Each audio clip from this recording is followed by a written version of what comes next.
Now, in this, we will study how the credit is controlled in the economy. Credit means money supply is controlled in the economy by the Government of India and Reserve Bank of India under the direction of Government of India. Before discussing credit control in the economy, we have to understand the two terms, that is inflation and deflation. Now, inflation आप कहते हो महंगाई. Inflation का मतलब है जब people have more money to spend on goods, जब लोगों के पास पैसा ज़्यादा है, अवेलेबिलिटी ऑफ मनी ज़्यादा है to buy the goods, but the supply of the goods is less. So demand for goods is more whereas supply of goods is less. What will happen? The prices will shoot up. This is the situation of inflation. जब देखो चीज़ों की demand ज़्यादा है लेकिन supply कम होगी तो prices क्या होंगे? वो प्राइजेस बढ़ जाएंगे, इन्फ्लेशन हो जाएगी, महंगाई हो जाएगी. Deflation on the other hand, ये बिल्कुल इन्फ्लेशन के ओपोजिट. जब लोगों के पास पैसा कम है स्पेंडिंग के लिए, they will demand less whereas supply of the goods in the economy, चीज़ों की सप्लाई जो है वो बहुत ज़्यादा है, तो क्या होगा? Prices will go down in the economy. Prices जो हैं वो नीचे चले जाएंगे, गिर जाएंगे. This is the situation of deflation. Now in both the situation government and RBI plays an important role to control inflation and deflation in the economy through the various policies. First one is fiscal policy, which is formed by या formulated by the government of India, and second one is the monetary policy, which is framed by Reserve Bank of India. Now we will study first of all monetary policy. Now in this policy, RBI, that is Reserve Bank of India, which is an apex bank of our country, regulates or controls the availability of money to achieve the specific objectives in the economy. जो उनके specific objectives हैं economy में, like inflation को control करना, deflation को ठीक करना. सो इन दोनों ऑब्जेक्टिव्स को मीट आउट करने के लिए RBI क्या करती है? एक मॉनेटरी पॉलिसी बनाती है. Now this policy is formulated by central bank and is implemented by Reserve Bank of India, that is central bank of our country. Now central bank is RBI as an agent of the government to regulate the demand for and supply of money to achieve the specific economic objectives. Now this monetary policy controls the flow of credit in the economy through its various instruments. These instruments are classified into two categories, quantitative and the second one is qualitative, और जिसको हम क्या बोलते हैं? selective credit control instruments. Now quantitative means these are applied to whole economy, so they have holistic approach. Holistic means irrespective of any sector, किसी particular sector को ध्यान में ना रखते हुए सभी सेक्टर्स के ऊपर ये इक्वली अप्लाई होते हैं. तो वो इंस्ट्रूमेंट्स कौन से हैं? Quantitative instruments, holistic. और दूसरे हैं क्वालिटेटिव. ये सिलेक्टिव इसलिए हैं because they are industry specific, sector specific, because they regulate the availability, they control the availability of credit advance to some specific economic activities. Now quantitative instruments की बात करने जा रही हूँ. उसमें फर्स्ट है bank rate. Now before bank rate there is also a term you must have heard, rate of interest. So before explaining this bank rate, I will definitely clear the meaning of bank rate and rate of interest. The rate at which central bank of a country, हमारे इस देश का central bank of a country कौन सा है? Reserve Bank of India. Advances loan to commercial banks. The rate, वो interest का rate जिसके ऊपर central bank, that is RBI, advances loan to the commercial banks for a longer period of time is known as bank rate. Whereas rate of interest is charged by commercial banks from the common public. As we have already discussed that RBI do not directly have dealing with the common public, whereas commercial banks, they directly deal with the common public. So the rate of interest is that rate at which the commercial bank provides loan to the customers. Okay, so bank rate और rate of interest, bank rate में relationship आ जाएगा commercial bank का reserve bank के साथ, और rate of interest में आ जाएगा रिलेशनशिप कमर्शियल बैंक का कॉमन पब्लिक के साथ. Now the next is, so there is a direct relationship we can say between bank rate and rate of interest, because if bank rate is high, automatically rate of interest will be high, because when bank rate increases, commercial banks जब loan लेते हैं they have to pay, commercial bank किससे loan लेते हैं? Reserve Bank of India से. तो उनको किसको इंटरेस्ट पे करना है? बैंक रेट किसको पे करना है? बैंक रेट पे करना है आरबीआई को. सो अगर बैंक रेट हाई होगा तो कमर्शियल बैंक्स को जो लोन मिलेंगे आरबीआई से वो क्या हो जाएंगे? महंगे. They will become डेयरर. सो जब आप कमर्शियल बैंक को ही लोन महंगा मिल रहा है तो वो आगे कस्टमर को भी लोन जो है वो हाई रेट ऑफ इंटरेस्ट पे देगा. सो अगर बैंक रेट बढ़ता है तो रेट ऑफ इंटरेस्ट भी बढ़ता है. So we can say, because when bank rate increases, commercial bank have to pay more rate of interest to RBI for loans taken by them from RBI. So to borrow from RBI becomes costly, and in turn commercial banks, I have written here word CBs, commercial banks short form, also charge more rate of interest from customers on loans given. So अगर bank ने, अगर reserve bank ने inflation को control करना है, so in case of inflation, to control inflation, how they control? To contract the availability of money in the economy. Money की availability economy में कम करना. तो बैंक रेट क्या करेगा? आरबीआई बढ़ा देगा. लोन्स क्या हो जाएंगे? Costly. People will borrow less, because RBI से कमर्शियल बैंक को महंगा लोन मिला तो कमर्शियल बैंक भी लोगों को महंगे पे ही लोन देंगे, तो लोग अफोर्ड नहीं कर पाएंगे.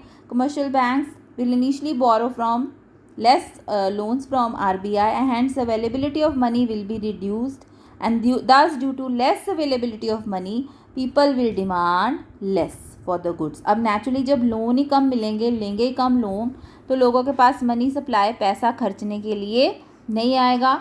So in turn demand falls and inflation will be controlled.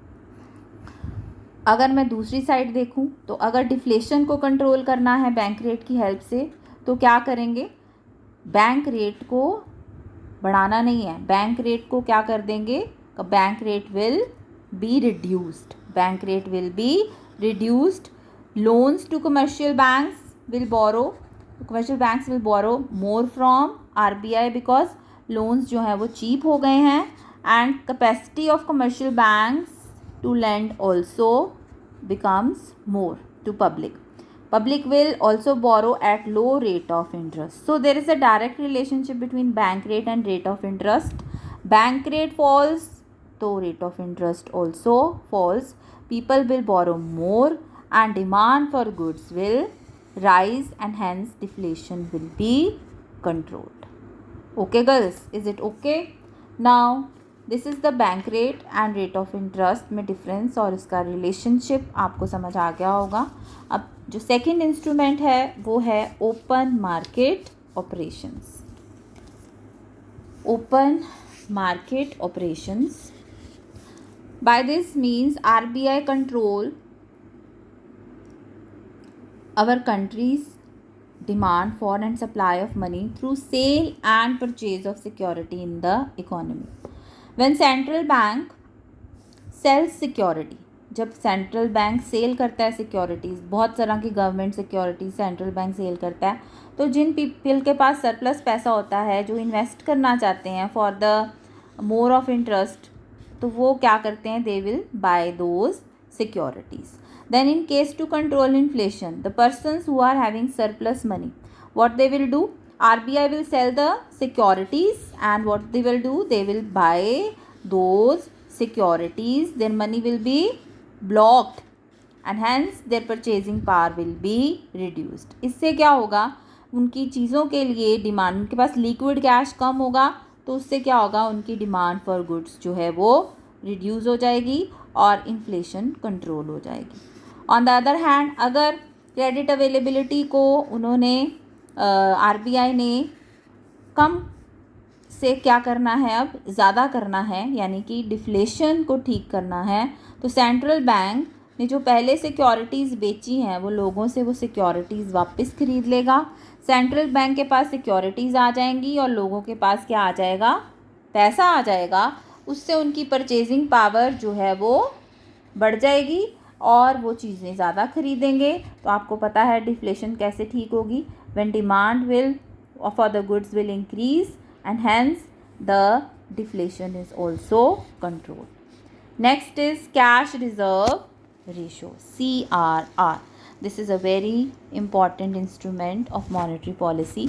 Every commercial bank has to keep a fixed proportion. हर एक commercial bank को अपना एक डिपॉजिट्स का फिक्स्ड परसेंटेज, यानी कि अगर आज की डेट में CRR क्या है 4%, ठीक है, और अगर आज बैंक के पास 1,00,000 रुपया है और वो क्या करना चाहते हैं, उस 1,00,000 रुपये में से 4% है CRR, तो उनको 1,00,000 में से अपना 4% जो है, दैट इज़ 1,00,000 का 4% क्या हो गया 4,000, they have to keep this 4,000 with RBI and rest 1,00,000 minus 4,000 that becomes 96,000. That much will be available by the commercial bank for lending purpose. मतलब 1,00,000 का 1,00,000 में से 4,000 चले गए, 96,000 रुपीज़ अवेलेबल होंगे कमर्शियल बैंक के पास to lend to the common people. So ये भी एक बहुत इंपॉर्टेंट इंस्ट्रूमेंट है to control inflation and deflation. How, अगर मैं CRR, अगर जो कमर्शियल बैंक के लिए RBI जो है वो CRR 4% से 5% कर दे, तो क्या होगा बच्चों, 1,00,000 के डिपॉजिट्स, मैं सेम एग्जांपल लेती हूँ, 1,00,000 के डिपॉजिट्स हैं, उसका 5% हो गया 5,000, वो 5,000 किसके पास डिपॉजिट कराना है, RBI के पास, तो बाकी कितना बचा 95,000. नाउ क्या हुआ कि 95,000 ही रह गया किसके पास, कमर्शियल बैंक के पास लोन देने के लिए. सो अगर इन्फ्लेशन को ठीक करना है तो CRR को बढ़ा देंगे ताकि कमर्शियल बैंक के पास लोन देने के लिए कम पैसे बचें. जब लोन देने के लिए कम पैसे बचेंगे तो क्या होगा, पैसे जो हैं लोगों के पास कम आएंगे और वो डिमांड चीज़ों की कम करेंगे, तो इन्फ्लेशन जो है वो ठीक हो जाएगी. ऑन द अदर हैंड अगर हमने क्या करना है, डिफ्लेशन को ठीक करना है, तो CRR, RBI जो CRR के थ्रू उसको CRR को 4% से क्या कर देगी 3%, 2%, ताकि जो अवेलेबिलिटी रहे लोन की, जो पैसा रहे CBs के पास, कमर्शियल बैंक्स के पास लोन देने के लिए, वो क्या रहे ज़्यादा. तो naturally people will have more money to spend and demand for goods will increase. The last instrument of quantitative instruments is statutory liquidity ratio, that is SLR, capital S, capital L, capital R. Every commercial bank, अब CRR में तो कुछ percentage of deposits हमें RBI के पास रखने पड़ते हैं, लेकिन SLR में every commercial bank has to keep a fixed proportion of its deposit with itself as a reserve. यहाँ पे कमर्शियल बैंक को अपने डिपॉजिट्स का कुछ हिस्सा किसके पास रखना है, अपने ही पास सेफ रखना है in the form of cash और liquid assets, that is known as SLR. CRR RBI के पास डिपॉजिट होता है, लेकिन SLR रहता तो कमर्शियल बैंक के पास ही है, लेकिन उसको वो सेट असाइड उसको यूज़ नहीं कर सकते वो to lend. If SLR is low in the economy, again वही रिलेशनशिप आ जाएगा जो CRR का था. अगर CRR बढ़ती थी तो availability of money with CBs become less, तो वो लोन कम देते थे, और अगर CRR कम होती थी तो availability of money will be more with CBs and they can lend more. ठीक है, अब SLR में भी ऐसे ही, अगर SLR is low in the economy, what will happen, commercial bank have more amount to lend to public.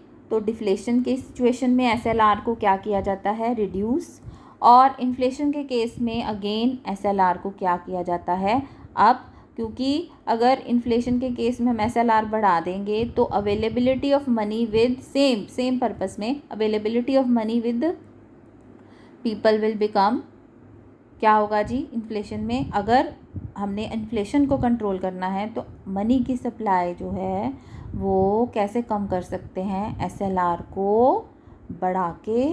और अगर हमने डिफ्लेशन ठीक करनी है तो हम SLR को क्या कर देंगे, RBI क्या कर देगा, SLR को कम कर देगा। ओके।